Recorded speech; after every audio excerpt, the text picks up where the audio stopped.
This year's STEM Futures project is focusing on Year 8 and doing a whole year group, just picking one pod, which happens to be waste, and delivering that in lesson time rather than drop-down days, so that minimises the impact and disruption to the rest of the school. I've got a quick clip that I want to show you that is going to be bringing up some questions that I need you to think about and discuss. A lot of this lesson will be about discussion. This turtle has mistaken a plastic bag for food. All round your shores, animals are eating and being trapped by your rubbish. What do you think about this question? Is there such a place as a way? Well, no, because if you throw it away, it will always be in the same place. It's just further away from you. Okay, great. What we're going to do now, boys, is you can see, put some envelopes. In these envelopes are some cards that I want you to sort. A dead seabird. Yeah, so dead seabirds can be caused by these. This is ATES, and they're on the second lesson on the STEM process at the moment. So we're still kind of introducing the idea of loop systems, focusing on this idea of a closed loop system, putting into context now in terms of natural and technical resources. Natural processes, we're inferring this idea of a loop. What we're not seeing from a loop, what doesn't create a loop that we sometimes see? If we have a laptop and then we throw that away, that's not really going to be food for anything else. It's just going to be waste, and so it won't be a circle. It won't be a loop. We certainly don't want to approach this kind of topic in a doom and gloom way. We're very much teaching it in terms of looking for solutions instead of scaremongering. The STEM cross-curricular approach, I think, is crucial because it's really beneficial for our pupils working together in teams, but also our teachers working together in teams.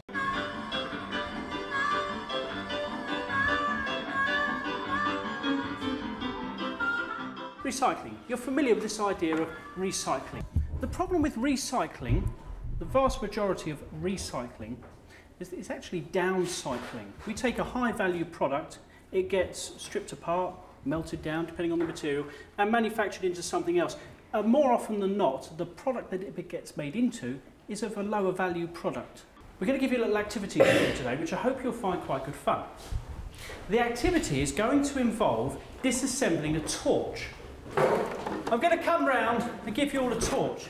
This is lesson 4 of the waste pod. They are ex-farm, so they're a little bit grubby. I like the take on this. It suits my rather technical nature myself, in that it's not about tree hugging or the environmental risk for the sake of being sort of good to the planet. It's about our futures. This isn't going to be put back together. I don't know if you guys elsewhere in the room could see this. It's as though the plastic has been melted, isn't it, to hold these components in. What should we be doing when we design products? We should be thinking about how they're recycled, but also how easy they can be taken apart to be recycled. So clearly that could be redesigned, couldn't it, to be recycled? Then they're pushed towards thinking about some sort of design of a product that they would like to perhaps pitch on a Dragon's Den basis. Today, I want you to start thinking about creating a product that is closed loop. Like a kitchen chair, you know those things, you've got a little island in the kitchen. Yeah. Sometimes got like a really modern kitchen. Like a large circle, yeah, still got the metals thing. Yeah, we can really... So we're trying to think of the idea that instead of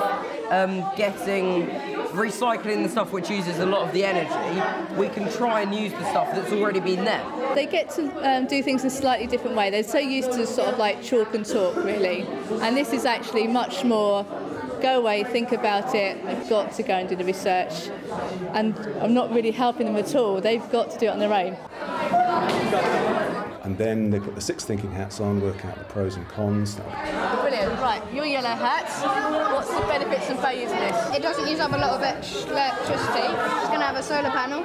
I think it's going to be bad because if it's going to use copper in the recharge around the clock, then because we're running out of that, then that's not going to be a good thing. If we be able to make these kind of materials, try and keep the amount of different materials really low. So 2. So like this, 1, 2.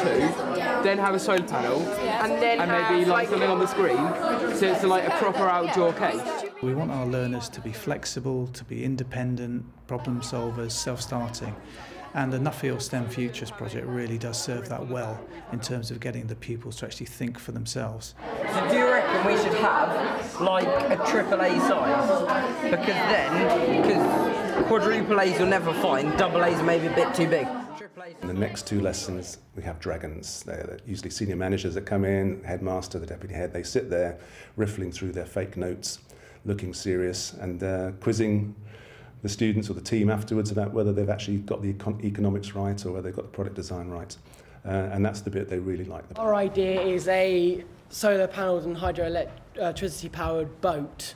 Our product is a phone case, but unlike traditional phone cases, it's actually got a solar panel in the back, so it charges the phone as you go along. We're thinking of doing a clock that is made of completely recyclable materials. Think about climate change.